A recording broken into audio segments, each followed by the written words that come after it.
14장 1절에서 3절 다 차신 줄 알고 제가 봉독하겠습니다. 삼손이 딥나에 내려가서 거기서 블레셋 사람의 딸들 중에서 한 여자를 보고 올라와서 자기 부모에게 말하여 이르되 내가 딥나에서 블레셋 사람의 딸들 중에서 한 여자를 보았사오니 이제 그를 맞이하여 내 아내로 삼게 하소서 하매 그의 부모가 그에게 이르되 내 형제들의 딸들 중에나 내 백성 중에 어찌 여자가 없어서 내가 할례 받지 아니한 블레셋 사람에게 가서 아내를 맞으려 하느냐 하니 삼손이 그의 아버지에게 이르되 내가 그 여자를 좋아하오니 나를 위하여 그 여자를 데려오소서 하니라. 아멘.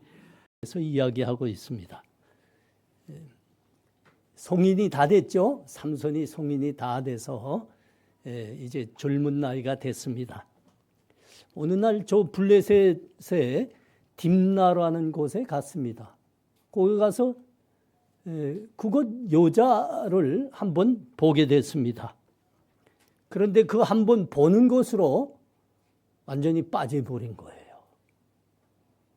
그 길로 돌아와서 자기 부모들에게 다짜고짜로 그 여자가 좋으니 나 결혼하겠습니다. 그러는 거예요.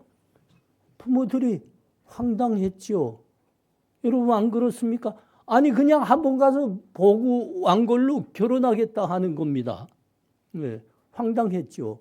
결혼이란 일생을 결정하는 큰 대사인데 그렇게 하겠다고 하니까 그 물불을 가리지 못하는 그 젊은 나이 아닙니까?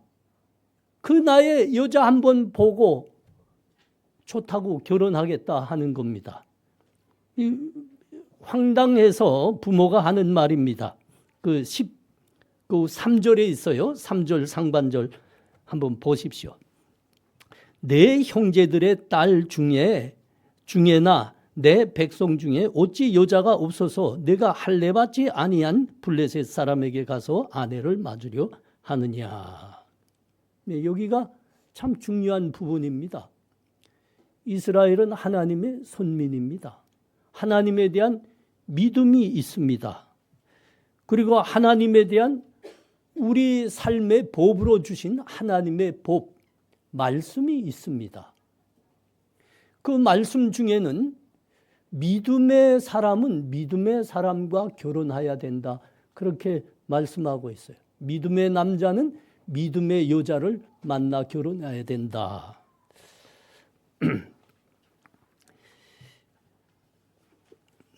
한번 그 말씀 봐요. 또 그들과 혼인하지도 말지니 내 딸을 그들의 아들에게 주지 말 것이며 그들의 딸도 내 며느리로 삼지 말 것은 그가 내 아들을 유혹하여 그가 여호와를 떠나고 다른 신들을 섬기게 함으로 여호와께서 너희에게 진노하사 갑자기 너희를 멸하실 것임이니라. 마노아가 그 아버지 마노아가 그 아들에게 이 말을 하고 있는 겁니다. 간절히 당부하고 있는 겁니다. 한 번 얼굴 본 걸로 어찌 결혼을 결정하겠다는 거냐. 더욱이 우리는 믿음의 사람들인데 어찌 하나님을 모르는 이방 여자와 그렇게 갑자기 결혼하겠다 하느냐. 그러나 삼손은 막무가내지요. 막무가내입니다.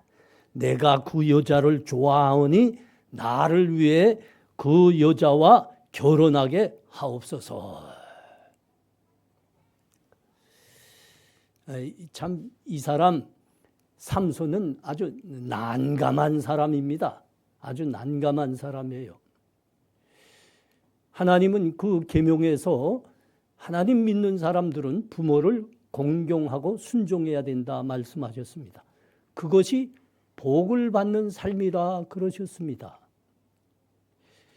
근데 이 삼손은 도대체 부모의 말을 듣고 있지 않는 겁니다. 여러분, 지금은 세상이 많이 부패했습니다. 그래서 지금 젊은이들은 많은 경우 부모 알기를 못같이 알고 있습니다. 이거는 아주 멸망할 세대라니까요. 당시는 도했습니다. 당시. 그 고대에는 부모의 말이 거의 신의 말을 듣는 것과 같은 레벨이었습니다. 그래서 부모 말에 순종하지 않는 사람은 죽음으로 대가를 치러야 된다. 이게 계명이었습니다. 삼손의 말을 다시 들어보십시오. 내가 그 여자를 좋아하오니 나를 위하여 그 여자를 데려오소서. 결혼하겠다는 거죠. 왜 이리도 막무가내죠? 네. 그가 부모들에게 한 말입니다. 내가 딥나에 내려가서 블레셋 사람의 딸 중에서 여자 한 사람을 봤는데 그가 그렇게 좋습니다. 나 결혼하게 해주세요. 내가 여자 한 사람을 봤는데 이 말이 원어로 보면 이게 육신적인 눈으로 봤다는 겁니다. 세상적인 시각으로 봤다는 겁니다. 외모만 봤다는 겁니다. 한마디로 말하 외모만.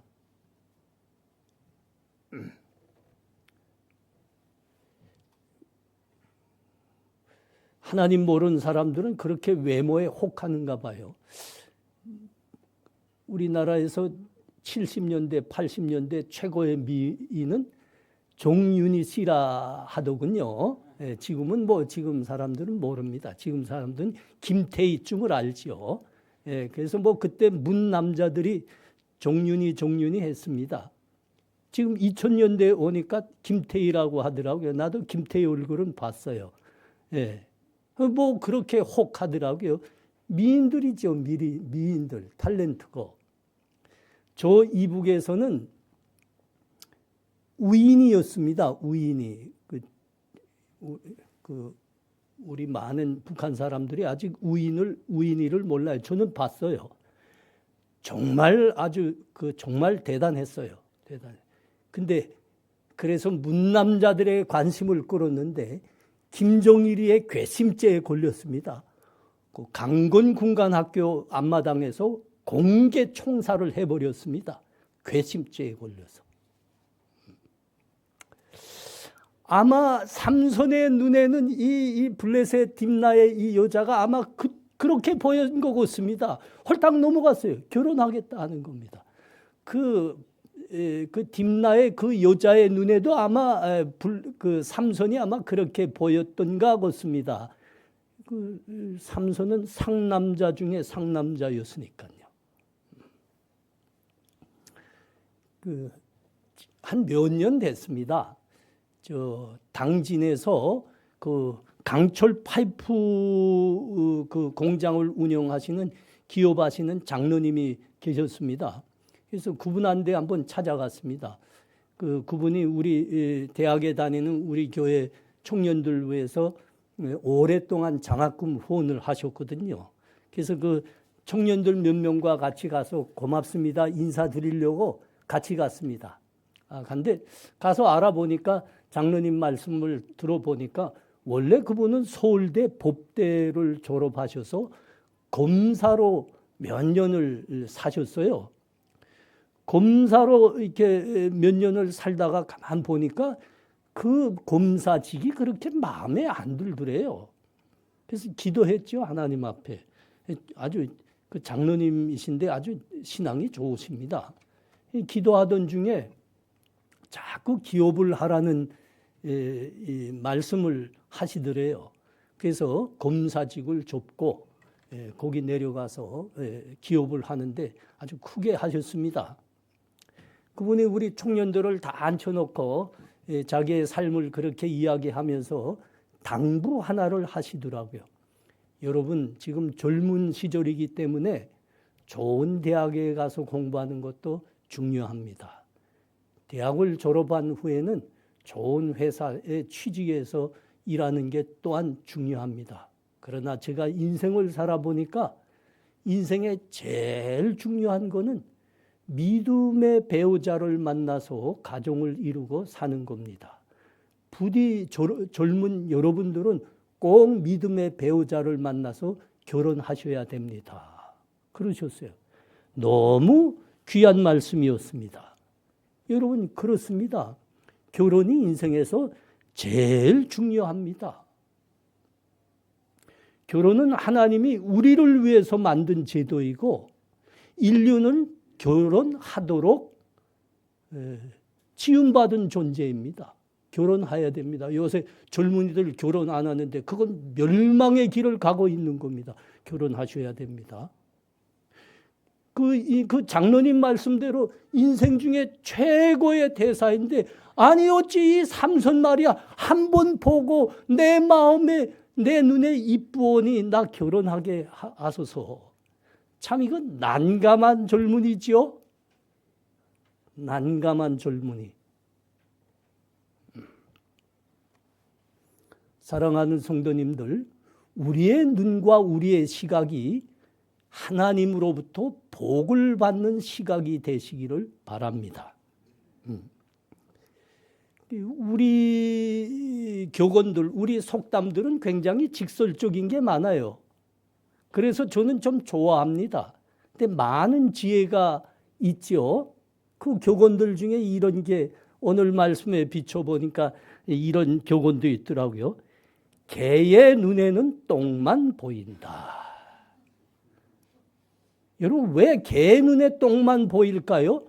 똥개니까 똥만 보이는 겁니다. 하나님을 모르는 사람의 눈에는 세상적인 것밖에 안 보입니다. 육신적인 것밖에 안 보인다고요. 하나님을 믿어야 하나님의 선한 것들이 보이기 시작합니다. 영적인 것들. 하나님 보시기에 아름다운 것들이 보이기 시작합니다. 이제 젊은이 결혼을 앞두고 배우자를 위해서 기도하면서 이렇게 사람들을 살펴볼 때 그래야죠. 우리의 눈이. 그래야죠. 똥 보이면 안 됩니다. 그건 똥개란 소리입니다. 외모만 보면 안 된단 말이죠.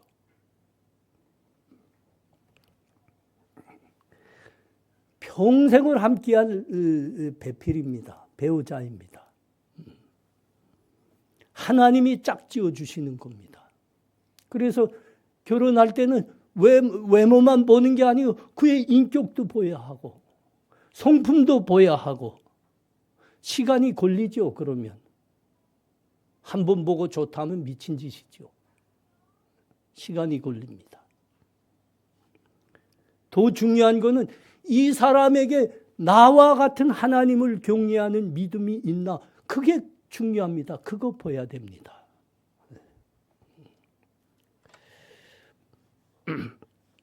여러분, 우리가 이렇게 하나님의 믿음으로 이렇게 살다 보면 배우자를 덜 사랑하면 안 됩니다. 평생 그 남자만, 평생 그 여자, 아내와 남편만을 사랑해야 됩니다. 그런데 하나님을 더 사랑해야 됩니다. 여러분 여기가 중요합니다. 여기가 중요합니다. 하나님을 더 사랑할 때만 평생 한 남자와 한 여자만을 사랑해서 같이 살 수 있습니다. 육체는 노쇠합니다. 병이 들게도 됩니다. 예쁨도 사라지게 됩니다. 육체에서 단물이 다 빠져나가게 됩니다. 여러분 여기가 한계선입니다. 한계선. 이쯤 되면 나이가 이쯤 되고 이쯤 되면 말이죠. 둘이 살기 위해 사는 겁니다. 사랑해서 사는 게 아닙니다. 단물이 다 빠져나간대.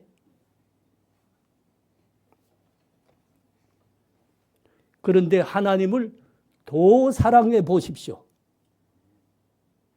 그러면 육체에서 단물이 다 빠져나갔을 때도 그 여자만을 사랑하게 됩니다. 정말입니다. 저 그렇습니다. 네.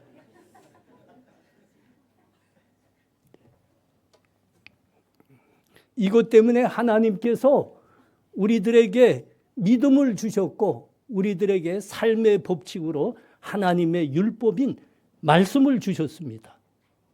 그 말씀 가운데 지금 뭐라고 말씀한다고요?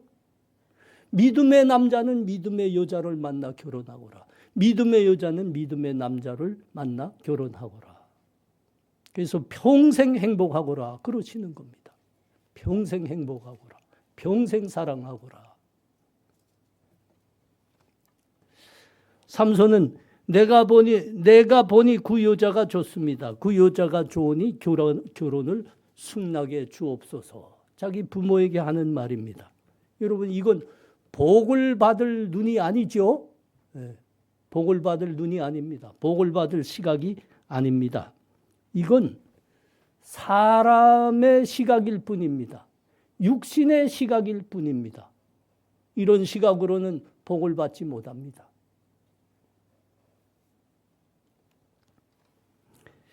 우리 결혼해서 지금까지 살아온 우리 집사님들, 장로님들, 권사님들이 이게 무슨 말씀인지 다 이제는 이해가 됩니다.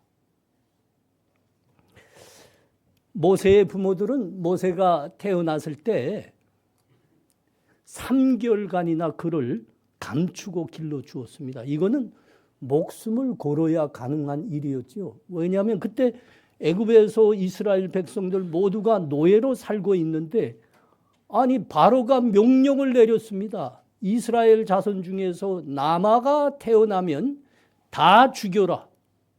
그런데 목숨을 걸고 모세의 부모들이 모습을 살려주었습니다. 3개월 동안이나 감추고 있었습니다. 그것 때문에 모세가 하나님 때에 하나님의 부름을 받아 그 수백만 이스라엘 백성들을 애굽에서 출애굽하는 구원의 역사를 하나님으로부터 감당해낼 수 있었습니다. 그런데 다른 애들은 낳자마자 다 죽임을 당한데 왜 모세의 부모들은 목숨을 걸고 모세를 지켜냈는가? 이 부분을 출애굽기 2장 2절이 이렇게 말씀합니다. 그 여자가 임신하여 아들을 낳으니 그가 잘생긴 것을 보고 석 달 동안 그를 숨겼으나 이렇게 되어 있습니다. 여러분 이건 이해가 좀 안 되는 말이죠. 고슴도치가 제 새끼의 털이 제일 부드럽다 그럽니다. 아니 제 자식 이쁘지 않은 부모가 세상에 어디 있습니까? 이 말은 이해가 안 돼. 모세를 낳았는데 모세가 잘생긴 것을 보고 부모가 석 달 동안 숨겨 키우더라. 그래서 이해가 안 되는 거죠. 그런데 여러분 이거 저기 사도행전 7장 20절에 가면 이렇게 해석하고 있습니다. 여러분 한번 들어봐요. 그때에 모세가 낳는데 하나님 보시기에 아름다운지라 그의 아버지의 집에서 석 달 동안 길리더니 이겁니다. 모세의 부모들에게는 하나님을 경외하는 믿음이 있었습니다. 그래서 그들의 눈은 세상을 보는데 하나님의 믿음으로 보는 시각이 있었어요. 그런데 아들이 태어났습니다. 그 아들을 가만 보니까 내 아들의 인생에 하나님의 뜻이 분명 있노라 이렇게 믿게 됐습니다. 그래서 그를 목숨을 걸고 석 달 동안이나 숨기고 키웠던 겁니다. 여러분 이게 뭐이라고요? 복받을 시각입니다. 복받을 눈입니다. 다윗도 마찬가지 아닙니까? 사무엘 선지자가 다윗의 아들 이새의 아들들에게 하나님의 명을 받아 기름 부으러 왔습니다. 그런데 아버지와 그 형님들이 다윗은 선지자 앞에 세우는 그 줄에서 빼버렸습니다. 왜 빼버렸는지 우리는 이미 알고 있습니다. 기도하는 거 내가 들어봤다니까요. 유대인들은 다 안돼요. 다윗이 키가 작았다는 거. 그런 거예요. 아버지와 형들의 눈에는 얘가 축에 못 드는 겁니다. 키도 뭐 조그마한 게 이게 변변치 않은 거예요. 그래서 선지자 앞에서 빼버렸습니다. 그런데 사무엘상 16장이 뭐라고 말씀하시죠? 이에 사람을 보내어 그를 다윗을 데려오는 거지요. 그의 빛이 붉고 눈이 빼어나고 얼굴이 아름답더라. 여러분, 이거는 하나님의 뜻을 행하려 온 선지자의 눈에 이렇게 보였다는 겁니다. 그의 아버지와 형님들의 눈에는 이렇게 안 보이는 겁니다. 하나님의 뜻을 행하려 온 선지자의 눈에 다윗이 아름다웠더라. 여러분, 이게 무슨 시각이라고요? 이게 복받을 시각입니다. 복받을 시각. 복받을 눈입니다. 사랑하는 성도님들, 우리의 눈과 시각이 복을 받을 만한 시각으로 되어지시기를 바랍니다. 우리의 마음과 삶을 자꾸 하나님 믿음 위에 세워야 됩니다. 우리의 삶을 자꾸 하나님 말씀 위에 세워야 됩니다. 그때 우리의 시각이 세상의 눈과 달라지게 됩니다. 변하는 거지요, 우리의 시각이. 하나님이 아름다운 것들을 아름답다 하는 눈으로 변하게 되고, 하나님이 옳다고 한 것들을 옳다고 볼 수 있는 눈들로 변하게 됩니다.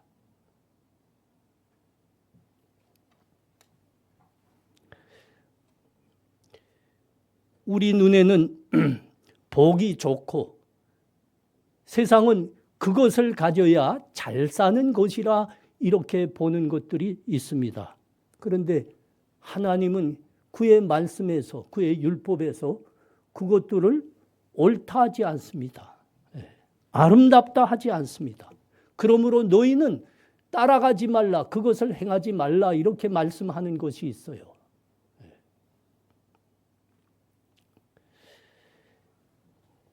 반대로 세상의 시각에는, 세상의 눈으로는 그거 아주 바람직한 것이 못 됩니다. 그거 따라가면 고지가 된다고 하고 있습니다. 그런데 하나님은 그것을 반드시 준행하라고 합니다. 여러분, 우리가 즐겁고 행복하게 사는 거 하나님이 배가 아파서 우리 보고 그거 하지 말라는 게 아닙니다. 젊은이들 특별히 잘 들으셔야 됩니다. 저 대학가에 가봐요. 제가 대학생 사역을 오랫동안 해서 신방을 대학가로 많이 다녔는데, 아니 모두 동거한다 그래. 그것들이 도대체 어떻게 된 거예요? 그거 개요 뭐요? 하나님은 하지 말라고 그러지 않습니까? 우리가 행복하고 즐거운 것을 하나님이 꼴보기 싫어 그러시는 게 아닙니다.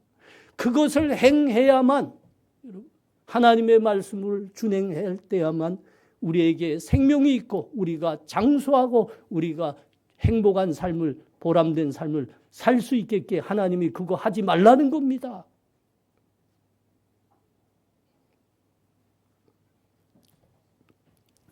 반드시 명심하셔야 됩니다. 우리의 시각을 자꾸 세상에서 돌려 하나님께, 하나님 믿음과 말씀에 세워줘야 합니다. 사도행전 27장 9절에서 14절 말씀입니다. 한번 봅시다. 사도행전 27장 9절에서 14절. 여러 날이 걸려 금식하는 절기가 이미 지났으므로 항야기가 위태한지라 바울이 그들을 권하여 말하되, 여러분이여, 내가 보니 이번 항해가 하물과 배만 아니라 우리 생명에도 타격과 많은 손해를 끼치리라 하되, 백부장이 선장과 선주의 말을 바울의 말보다 더 믿더라. 그 항구가 겨울 지내기에 불편하므로 거기서 떠나 아무쪼록 베닉스에 가서 겨울을 지내자 하는 자가 더 많으니, 베닉스는 그레데 항구라. 한쪽은 소나물 한쪽은 서북을 향하였더라. 남풍이 순하게 불매 그들이 뜻을 이룬 줄 알고 닷을 감아 그레데 해변을 끼고 항해하더니 얼마 안 되어 섬 가운데로부터 유라굴로라 하는 광풍이 크게 일어나니. 주의 복음과 교회를 위해 살던 그 사도 바울이 로마로 압송돼 가던 그 항해에 대해서 지금 말씀하고 있는 겁니다. 사도 바울이 항해 중에 이제는 항해를 도하면 위험합니다. 여기서 세우고 과동, 그러니까 겨울을 지내고 갑시다 그랬죠. 그런데 그때 항해를 총 책임진 사람은 율리오라는 로마군 백부장이었습니다. 이 사람이 지금 생각하는 겁니다. 이 항해를 중단해야 되는가 계속해야 되는가. 그 결정을 위해서 손주와 손장에게 물었습니다. 당신들 보기엔 어떻습니까? 계속할까요? 여기서 멈출까요? 손주와 손장이 하는 말입니다.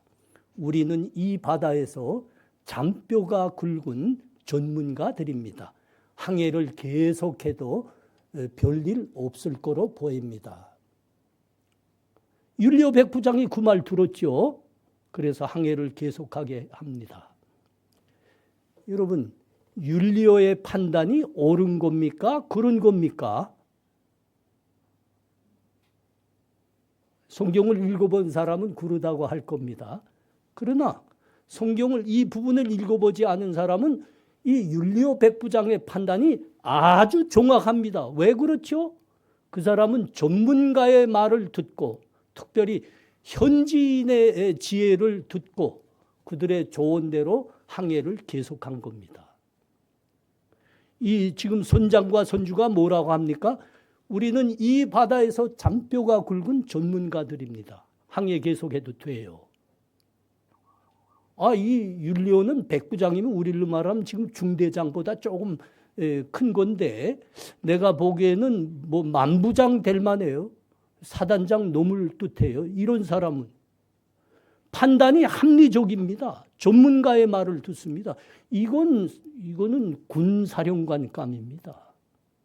그런데 현실에서는 어떻게 됐습니까? 유라굴로 광풍을 만났습니다. 그래서 모두가 276명이 그 배에 승선했었는데 모두가 죽음의 위기에 처합니다. 바울이 아니었다면 다 죽었죠. 276명이. 바울의 말이 맞았습니다. 바울의 판단이 맞았습니다. 왜 맞았습니까? 바울은 믿음의 사람이었습니다.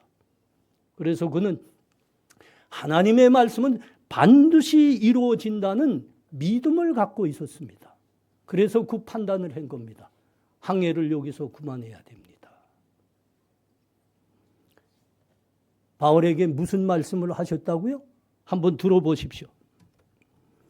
그날 밤에 주께서 바울 곁에 서서 이르시되 담대하라. 내가 예루살렘에서 나의 일을 증언한 것 같이 로마에서도 증언하여야 하리라 하시니라. 바울은 이 말씀대로 항해를 중단해야 한다고 주장했습니다. 하나님의 말씀이 너희가 살기 위해서는 지금 중단해야 하느니라. 그래서 바울은 반드시 로마에 가서 주의 복음을 증언해야 하리라.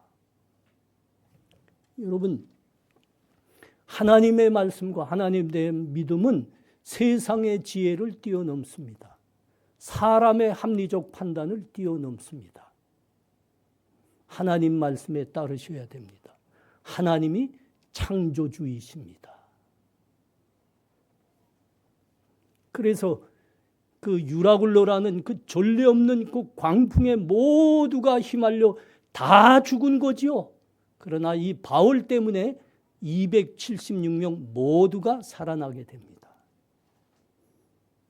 우리의 시각, 우리의 눈을 하나님 말씀 위에, 하나님 믿음 위에 자꾸 맞추시고 세우셔야 됩니다. 여러분, 그것이 복받는 시각입니다. 사울이 종예군사 3천을 이끌고 다윗을 집요하게 추적하고 있었습니다. 다윗이 다급했죠. 저 엔게디 굴에 숨어버리게 됩니다. 그런데 이 어찌된 일입니까? 사울 왕이 단신으로 뒤를 보려고 다윗과 그의 군사들이 지금 숨어 있는 그 굴로 들어간 겁니다. 그거를 보자 다윗의 부하들이 다윗에게 하는 말입니다.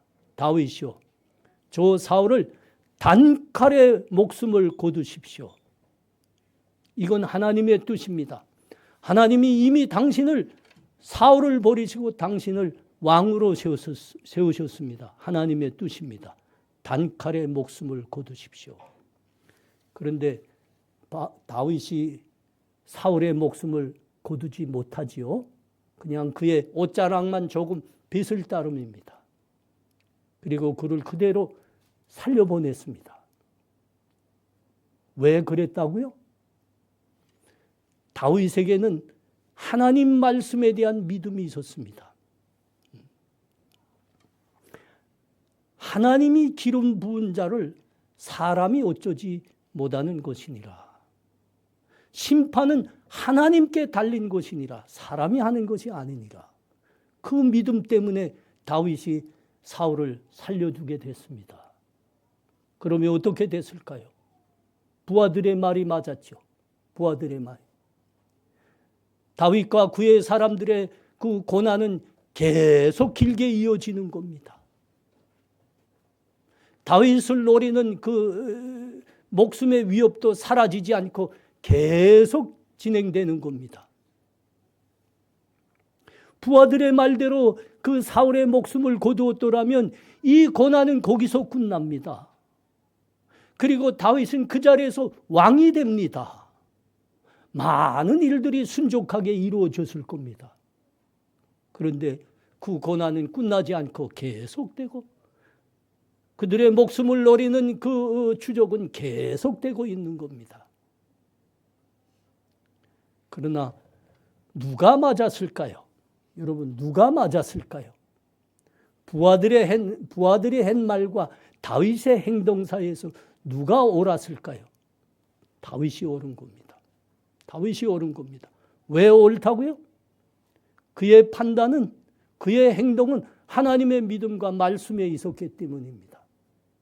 하나님이 기름 부은 자를 사람이 어쩌는 것이 아니니라. 심판은 하나님이 하시는 것이니라. 그래서 그가 고생은 계속했지만 왕이 됩니다. 부하들의 말대로 했다면 그가 왕이 됩니다. 고난을 구죽시 끝내고. 그러나 유다 족속의 왕뿐입니다. 하나님의 말씀과 그 믿음 위에서 판단했던 그 다윗의 행동은 종래는 다윗을 통일 이스라엘 왕국의 왕이 되게 합니다. 유다 족속만이 아닙니다. 통일 이스라엘 왕국의 왕. 여러분, 이게 복받는 시각입니다. 복받는 시각. 사랑하는 성도님들, 우리의 눈과 시각을 복을 받을 시각으로 자꾸 교정해 가셔야 됩니다. 우리의 삶과 우리의 믿음을 자꾸 하나님 말씀과 믿음 위에 맞춰가고 세워야 됩니다. 아브라함이 갈대아 우르에서 살고 있을 때 어느 날 하나님이 갑자기 말씀하셨다고요. 아브라함아, 너는 너의 친족과 고향과 아버지의 집을 떠나 내가 너에게 보여줄 땅으로 가라. 내가 너에게 복을 줘 너의 이름을 창대하게 하리니 너는 복이 될지니라. 아브라함이 하나님의 이 말씀에 순종해서 자기가 살고 있던 고향을 떠납니다. 여러분, 이거 히브리서 11장 8절에 가면 이게 뭐라고 말씀하고 있는가 하면 아브라함이 믿음으로 순종하여 갈 바를 알지 못하고 그 길을 떠났노라, 이렇게 되어 있습니다. 갈 바를 알지 못하고 갔습니다. 하나님이 갈대아 우르를 떠나라 하니까 그냥 떠난 겁니다. 그때 그 떠나고 있는 아브라함의 모습을 보며 사람들이 뭐라고 했을까요? 아브라함이요, 지금 어디로 가고 있습니까? 글쎄요, 나도 잘 모릅니다. 아니, 모른다고요? 아니, 아무것도 모르면서 갈 때도 종하지 않고 알지도 못하면서 어떻게 이렇게 잘 살고 있던 고향을 떠나는 겁니까? 당신 지금 제정신이요? 안 그래요? 그러나 아브라함이 하나님 말씀에 순종하였다 합니다. 그래서 그가 믿음의 조상이 됩니다. 이 아브라함의 이 하나님 말씀에 순종하는, 갈 바를 알지 못하고 순종하는 이 모습은 창세기 22장에도 보이고 있습니다. 하나님이 어느 날 또 갑자기 그렇지 않았습니까? 갑자기. 야, 너 네 외아들 이삭 사랑하냐? 하나님 그거 말씀이라고 합니까? 내 목숨보다 내 아들 더 사랑합니다. 그렇지, 걔 본죄로 내게 드려라, 그런 겁니다. 근데 이 기사가 어떻게 되었습니까? 이 말씀에 순종하기 위해서 아브라함이 아침 일찍이 일어나서 이삭의 손목을 잡고 그 모리아 산을 향해서 떠났다 그럽니다. 여기서 초점을 맞추시는 것은 그 아내에게 말하지 않았다는 겁니다. 사라에게 말하지 않았어요. 말했으면 어떻게 됐을까요? 영감, 지금 돌았어. 정신이 있는 거요. 아니, 이삭을 하나님이 번제로 드리라 한다고 그런 미친 소리 하지 마. 우리 하나님이 그런 하나님이요? 그랬겠죠. 그래서 말을 안 했다고 그럽니다. 아침 일찍 일어나 이삭의 손을 잡고 모리아 산으로 떠났습니다. 하나님이 이 모습을 지켜보며 드디어 이 말씀하셨습니다. 내가 내게 큰 복을 주고 내 씨가 크게 번성하여 하늘의 별과 같고 바닷가의 모래와 같게 하리니 또 내 씨로 말미암아 천하 만민이 복을 받으리라. 여러분, 이게 복을 받는 시각입니다. 하나님의 말씀과 믿음에 대해서 내가 어떻게 대해야 되는가? 순종하는 겁니다. 이게 복 받는 시각입니다. 여러분, 제발 좀 가스라이팅 좀 당하지 마시기 바랍니다. 가스라이팅이 맞습니까? 가스라이팅이 맞습니까? 그 SNS, 왜 여러분은 성경 볼 생각 안 하고 맨날 그거 핸드폰만 계속, 눈도 참 좋아.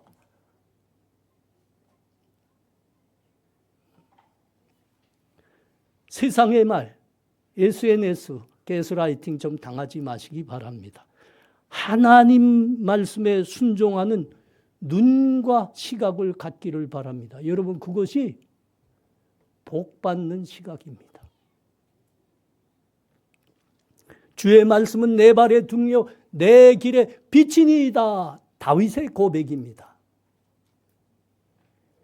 다윗의 시각은 하나님으로부터 복 받는 시각으로 돼 있었다는 겁니다. 주의 말씀은 내 발의 등이요 내 길의 빛이니이다. 다윗의 이 복 받는 시각이 우리의 시각이 되시기를 바랍니다. 기도합니다. 여러분, 우리 다 같이 이 시간 같이 기도해요. 소리 내서 우리 통성 기도합시다. 하나님 말씀에 순종할 때만 복 받는 것을 우리가 보게 됩니다. 우리의 눈과 우리의 시각이 하나님 믿음과 하나님 말씀에 고정되게 하여 주시옵소서. 세상과 SNS의 그 가스라이팅에 흩어지지 않게 하옵소서. 그러므로 하나님 말씀에 우리의 믿음과 삶이 순종함으로 복받는 우리 인생 되게 하여 주옵소서. 그렇게 우리 기도해요. 기도합니다. 하나님 은혜를 감사합니다. 그렇습니다. 하나님 말씀에 순종하고 하나님 법을 따라 사는 것이 복받는 인생이요 생명의 길입니다. 우리의 눈과 시각이 자꾸 하나님 말씀과 믿음에 고정되기를 원합니다. 세상에 맞추어져 있던 우리의 눈과 시각이 자꾸 변하고 교정되어 하나님 믿음과 말씀에 맞춰지게 하여 주옵소서. 그래서 하나님 우리들에게 어떤 말씀을 하시든지 우리 다 순종하게 하옵소서. 그래서 우리 복받는 인생이 되게 하옵소서. 먼저 우리의 눈과 시각이 하나님으로부터 많은 복을 받는 눈과 시각이 되게 하여 주시옵소서. 감사합니다. 예수님 이름으로 기도하옵나이다.